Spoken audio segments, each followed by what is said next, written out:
Est-ce que quelqu'un peut élever la voix et manifester sa reconnaissance à l'endroit du roi des rois? Parmi les dieux, qui est comme toi, magnifique en sainteté, digne de louange, opérant des miracles. Alléluia, alléluia. Parmi les dieux, qui est comme toi, magnifique en sainteté, digne de louange.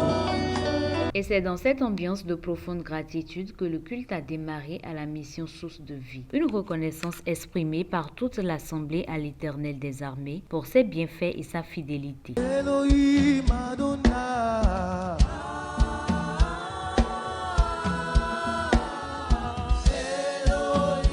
Elohim Adonai.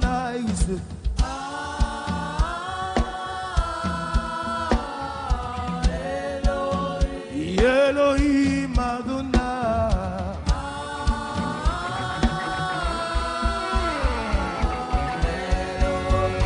Elohim Adonai.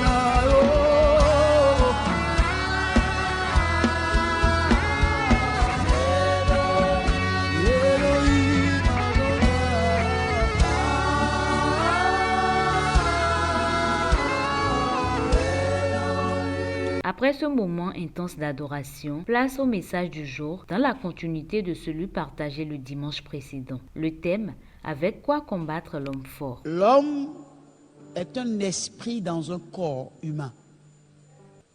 Et la vie n'est pas que matérielle et chair. La vie, avant d'être matérielle et chair, a d'abord été spirituelle.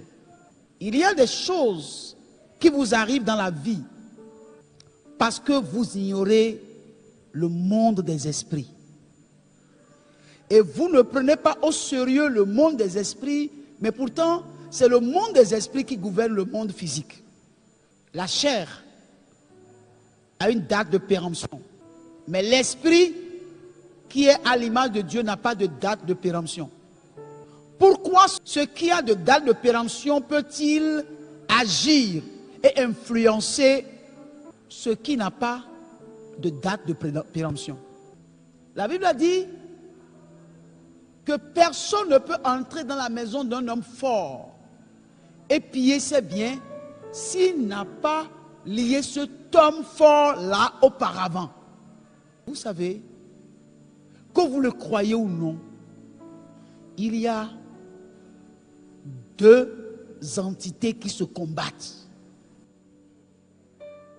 Il y a deux entités qui se battent. Il y a deux royaumes qui se battent. Il y a le royaume de Dieu qui est le royaume de la lumière, et il y a le royaume des ténèbres qui est le royaume du diable. Le fait de fermer les yeux pour dire que le soleil n'existe pas n'empêche pas le soleil d'exister. C'est toi qui as fermé les yeux. Sinon le soleil existe bel et bien. Le combat du monde des ténèbres est réel, c'est vrai. C'est un rappel fort et solennel qui pousse chaque croyant à prendre conscience de l'enjeu spirituel quotidien. La suite du message a permis d'aborder les armes efficaces pour faire face à cet homme fort, symbole des puissances maléfiques qui veulent dominer les vies. La Bible a dit que Satan est descendu avec une grande colère.